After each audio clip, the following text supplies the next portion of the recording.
गीता ज्ञान नाव की मजबूत पतवार की तरह है जो तूफानों में जिंदगी की नाव को थामे रखती है, भटकने नहीं देती और लास्ट में मंजिल तक पहुंचा देती है। पंडित जी कभी कभी सोचते हैं कि बचपन में तो हमारे बड़े हमारे साथ होते हैं, हमें भला बुरा बताने और समझाने के लिए। अपनी समझ और एक्सपीरियंसेस के बेस पर उन्हें जो ठीक लगता है हमें बताते हैं, और एक एज तक बच्चे भी अपने बड़ों की बात मान लेते हैं। फिर थोड़ा बड़े होने पर स्कूल में टीचर्स होते हैं जो किताबों के साथ साथ जिंदगी जीने के लेसन्स भी देते चले जाते हैं। एक हद तक बड़े होते बच्चे उतना अपने पेरेंट्स की नहीं सुनते जितना टीचर्स की सुनते हैं, लेकिन असल परेशानी उस एज की है जिसमें हमें गाइडेंस और सपोर्ट की सबसे ज्यादा जरूरत होती है। लेकिन ना उस वक्त पेरेंट्स की बात समझ आती है ना टीचर्स की। वो एज है जवानी की, जिसमें इंसान खुद को सबसे ज्यादा समझदार समझता है, और अगर कोई उसके भले के लिए टोकना चाहे तो उसे वही दुश्मन लगने लगता है। जिस तरह बचपन हमारी लाइफ की नींव है, जवानी उस नींव पर खड़ा स्ट्रक्चर है। ये अगर गलत या कमजोर रह गया तो आगे की लाइफ बहुत मुश्किल हो जाती है। पंडित जी को लगता है कि बचपन के बाद इसी एज में सबको गीता ज्ञान को समझने की सबसे ज्यादा जरूरत है। लेकिन इस एज में कोई भी हो, उसे मटीरियलिस्टिक चीजें ज्यादा अट्रैक्ट करती हैं। जहां बात खुद से जुड़ने की, खुद को बनाने वाले से जुड़ने की हो, यूथ या तो सिरे से इनकार कर देता है या मजबूरी में बेमन से कुछ करता है। उन्हें बहुत खुशी होती है जब कोई बच्चा या यंग एज वाला उनसे गीता ज्ञान को जानने और समझने की ख्वाहिश जताता है। पता नहीं क्यों, लेकिन इसी एज ग्रुप के साथ पंडित जी खुद को ज्यादा कनेक्ट कर पाते हैं। ऐसा ही मौका उन्हें एक बार मिला जहां एक साथ बहुत सारे यंग लड़के लड़कियों से उन्हें गीता ज्ञान को बांटने का मौका मिला। एक्चुअली पंडित जी के ब्लॉग के एक रेगुलर रीडर हैं प्रोफेसर धर्मेश मोहन, और उन्होंने अपने कॉलेज के एनुअल फेस्ट में पंडित जी को इनवाइट किया था कि थोड़ा टाइम निकालकर अगर आ सकें और बच्चों से मिल सकें तो उन्हें बहुत खुशी होगी। पंडित जी ने खुशी से हां भी कर दी। हालांकि प्रोफेसर साहब ने थोड़ा झिझक के साथ ये भी कहा था कि हो सकता है क्राउड कम रहे, क्योंकि यंगस्टर्स इन सब बातों में कम ही दिलचस्पी लेते हैं। जिस पर पंडित जी ने कहा कि अगर एक भी बच्चा वहां मौजूद रहा तब भी उन्हें खुशी होगी, क्योंकि अगर एक लाइफ भी गीता ज्ञान से बेटर होती है तो ये अपने आप में बहुत बड़ी बात होगी।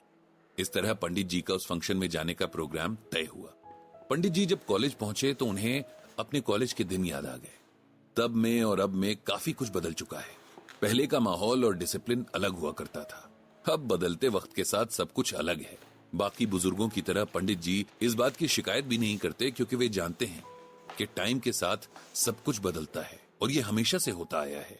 जो जितनी जल्दी चेंज को एक्सेप्ट कर लेता है वो उतना ही सुखी रहता है। प्रोफेसर साहब ने सेशन के लिए बहुत अच्छा अरेंजमेंट किया था। एक सेमिनार हॉल को सेट किया था जहां 100 के करीब सीट्स थीं, जो कि जरूरत से ज्यादा ही थीं, और माइक वगैरह की बहुत अच्छी अरेंजमेंट थी। फिक्स टाइम पर सेशन शुरू हुआ। जैसा कि एक्सपेक्टेड था, कम ही बच्चे सेशन के लिए आए थे, लेकिन जितने आए थे पंडित जी और प्रोफेसर साहब उसमें बहुत खुश थे। प्रोफेसर साहब ने सबसे पहले पंडित जी का इंट्रोडक्शन दिया, उनके ब्लॉग के बारे में बच्चों को बताया और गीता ज्ञान के जरिए स्ट्रेस मैनेजमेंट पर पंडित जी की लिखी पोस्ट पढ़कर सुनाई। इस पोस्ट में कई बातों से बच्चे वाकई बहुत इंप्रेस हुए, क्योंकि अभी तक उनके लिए श्रीमद् भगवत गीता एक बहुत भारी भरकम शब्द था, और मन में गलत परसेप्शन भी थी कि गीता जैसे महाग्रंथ को बुढ़ापे में ही पढ़ना और समझना चाहिए। शायद पहली बार उन्हें किसी ने श्रीमद् भगवत गीता को रियल लाइफ सिचुएशंस में अप्लाई करने के बारे में बताया था। जब इंट्रोडक्शन हो गई तब पंडित जी ने प्रोफेसर साहब को और वहां बैठे सभी बच्चों को थैंक यू कहा, और फिर कहा कि ज्यादा टाइम न वेस्ट करते हुए सीधे उस टॉपिक की तरफ बढ़ते हैं जिसके लिए उन लोगों ने अपना टाइम निकाला है। पंडित जी ने ऑडियंस से कहा कि वे लोग जिस भी लाइफ सिचुएशन पर बात करना चाहें कर सकते हैं।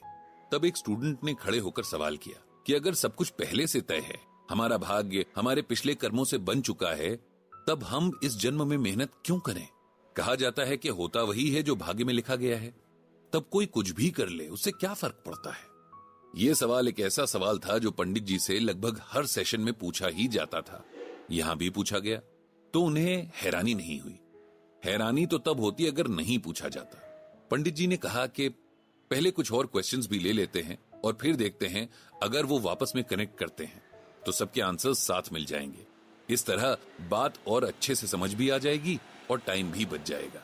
अगला क्वेश्चन भी मिलता जुलता ही था कि कर्म की क्वालिटी कैसे तय होती है। एक सब्जेक्ट पर एक ही प्रोफेसर से पढ़कर एक के बनाए नोट्स पढ़कर 2-3 दोस्त एग्जाम की प्रिपरेशन करते हैं, लेकिन तीनों का रिजल्ट एकदम अलग होता है, जबकि तीनों ने एक जैसा ही कर्म किया था। पंडित जी ने फिर उनके सवालों के जवाब देने शुरू किए। उन्होंने बताया कि इसमें कोई शक नहीं है कि हमारे कर्मों से ही हमारा भाग्य बनता है। आत्मा एक शरीर से दूसरे शरीर में जाती है और साथ में पिछले कर्मों का बोझ भी लेकर जाती है। यही कर्म अगले जन्म में उसकी किस्मत बन जाते हैं। लेकिन इंसान बस ये सोचकर नहीं बैठा रह सकता है कि अगर भाग्य में लिखा है तो मिल ही जाएगा। गीता में भगवान श्री कृष्ण कर्म की इंपॉर्टेंस को बार बार बताते हैं, क्योंकि बिना कर्म के कुछ नहीं है। पिछले जन्म के कर्मों से बने भाग्य का फल भी तभी मिलेगा जब आप इस जन्म में कर्म करेंगे। अब इसे ऐसे समझिए कि आपके भाग्य में आज बहुत अच्छा खाना लिखा है, लेकिन वो आपको यहां बैठकर नहीं मिलेगा। उसके लिए आपको कैंटीन तक जाना होगा, खाना प्लेट में डालना होगा और अपने हाथों को मुंह तक लेकर आना होगा। भाग्य बिना कर्म किए फल नहीं देता है। भगवान तो यहां तक कहते हैं कि सब कुछ अपने वश में होते हुए भी मुझे भी यानी भगवान को भी कर्म करना पड़ता है। फिर हम इंसानों की तो बिसात ही क्या है। इसीलिए आप ये समझिए कि अपने भाग्य को एक्सेस करने के लिए कर्म ही एक रास्ता है जिससे कोई भी भाग नहीं सकता है। फिर उन्होंने दूसरे क्वेश्चन की तरफ रुख किया, जिसमें पूछा गया था कि कर्म की क्वालिटी कैसे तय होती है। यह शायद पूछने वाले का मतलब था कि कर्म का फल कैसे तय होता है। पंडित जी ने बताया कि भगवान श्री कृष्ण ने गीता में कहा है कि युक्तः कर्म फलम त्यक्त्वा शांतिम आपनोति नैष्ठिकीम अयुक्तः काम कारेण फले सक्तो निबध्यते। इस श्लोक का मतलब समझने के लिए हमें कर्मों को समझना पड़ेगा, उनके क्लासिफिकेशन को समझना पड़ेगा जो इस तरह से है। कर्मों का फल हमें मेनली 4 तरह से मिलता है। सबसे पहला होता है दृष्ट कर्म फल।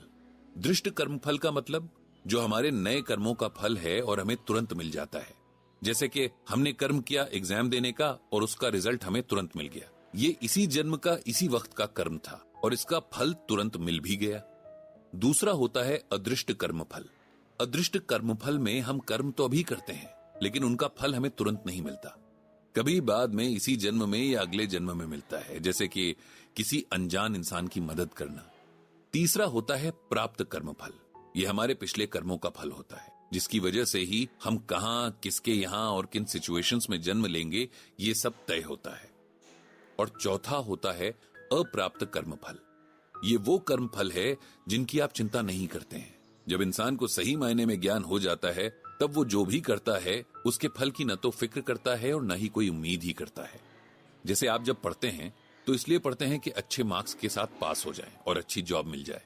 जब ऐसा हो जाता है तो आप खुश होते हैं, जब ऐसा नहीं होता है तब आप दुखी हो जाते हैं।